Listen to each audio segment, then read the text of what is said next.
சிவனோட நாபி கமலத்திலேருந்து காமாக்கியா தேவி வெளிவரதோட போன எபிசோட் முடிச்சிருந்தோம். இன்னைக்கு எபிசோட்ல தேவேந்திரனும் முருகனும் அவங்கள பார்த்து வணங்க இங்க நரகாசுரன் இருக்க இடத்துல மலை உச்சியில ஒரு பேரொளியும் கிளம்புது. அவங்க உருவான நேரத்துல நரகாசுரன் இருக்க இடத்துக்கு காமாக்கியா தேவியை பார்த்துட்டு நரகாசுரன் வேகமா முன்னாடி போறான். நரகாசுரனோட அப்பா அவனை தடுத்து நிறுத்துறாரு. பொறுமையாரு, நான் சொல்றது கேளு அப்படிங்கிறாரு. அவன் எதையுமே கேட்காம வந்துட்டு நான் தான் உன்னை கூப்பிட்டு எனக்கு தரிசனம் கொடு அப்படின்னு திரும்பவும் கேட்கிறான். அவங்க அங்கேயே நிக்கவும் திரும்ப தரிசனம் கொடுங்கன்னு சொன்னவன் வாழை வரவழைச்சிட்டு அங்க இருந்து நகர அவங்க அப்பா நீ என்ன பண்றான்னு தடுத்து நிறுத்துறாரு. என்ன தடுக்காதீங்க, வழியில குறுக்கிடாதீங்கன்னு சொல்லி அவரை தள்ளி விட்டுட்டு அங்க இருந்து போறான். ஆனா அதை பார்த்துட்டு இருக்க முருகன் கேட்கிறாரு, நரகாசுரன் காமாக்கிய தேவி அழைச்சிட்டான், ஆனா இப்ப என்ன பண்ண போறா பார்க்க போறானா அப்படின்னு கேட்டதும் சிவன் சொல்றாரு என்ன நடக்குதுங்கிறத காத்திருந்தா பார்க்கணும் அப்படின்னு சொல்றாரு. நிழல் உருவமா மட்டுமே காமாக்கியா தெரியினால அவங்கள நோக்கி வந்துட்டு இருக்கு நரகாசுரன். சிவன் அதை பார்த்துட்டு சொல்றாரு, ஒருத்தன் தன்னோட சக்தி மேல அதிக நம்பிக்கையும் மத்தவங்களோட சக்தியை ரொம்ப குறைச்சி மதிப்பிட்டான்னா அவன் திரும்ப அந்த தப்பு செஞ்சுக்கிட்டே தான் இருப்பான் அப்படின்ட்டு காமாக்கியா சக்தி பீடம் உருவாயிருச்சு. தேவியும் புது வடிவம் எடுத்துட்டா அப்படின்னு சொல்றாரு.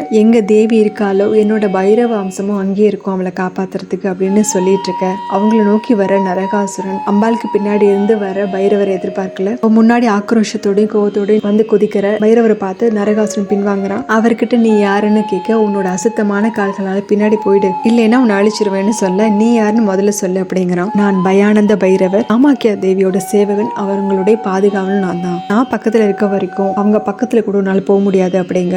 அவன் உடனே நான் அந்த தேவியை வரவழைச்சிருக்கேன், அவங்க என்னோட ஆசை நிறைவேற்றி தான் ஆகணும் அப்படிங்கிறான். அதுல இருந்து உன்னால என்னை தடுக்க முடியாது அப்படின்னு சொல்லி அவரை தாக்க ஆரம்பிக்க 2 பேருக்குமான யுத்தம் நடக்குது. இருந்தாலும் வழக்கம் போலவே பைரவருடைய ஆக்ரோஷமான தாக்குதலுக்கு அவனால் ஈடு கொடுக்க முடியல. தாக்குதல்ல நரகாசுரனை பெரும்பாலும் அடிவாங்க. ஒரு கட்டத்துக்கு மேல காமாக்கியா தேவி யுத்தத்தை நிறுத்த சொல்லிட்டு முன்னாடி வராங்க. அவனுக்குமே கூட 5 தலைகளோட மற்ற ஆயுதங்களோட காட்சி கொடுக்கறாங்க. இதை பார்த்து லட்சுமி மற்ற தேவலோத்து பெண்கள் எல்லாருமே அவங்களை வணங்குறாங்க. சூலாயத்தோட இப்போ நிக்கிற காமாக்கியா தேவி பைரவரை பார்க்க அவங்க என்ன நினைக்கிறாங்கிறத புரிஞ்சுக்கிட்டு அவர் நவந்து நிக்கிறாரு. இப்போ காமாக்கியா தேவி ஒரு அடி எடுத்து வைக்க பூமி பிளக்குது. நரகாசுரனுக்கும் காமாக்கியா தேவிக்கும் இடையில பூமி பிளந்து நிக்குது. இப்போ நரகாசுரன் கேட்கிறான், நான் தான் உங்களை வரவழைச்சேன், என்னோட 16,000 மனைவிகள் மூலமா எனக்கு வாரிசு வேணும். இதோட இந்த எபிசோட் முடியுது. அடுத்த எபிசோட்ல பார்க்கலாம். சேனல் லைக் பண்ணுங்க, ஷேர் பண்ணுங்க, சப்ஸ்கிரைப் பண்ணுங்க, பெல் பட்டனை பிரஸ் பண்ணுங்க. தேங்க்யூ.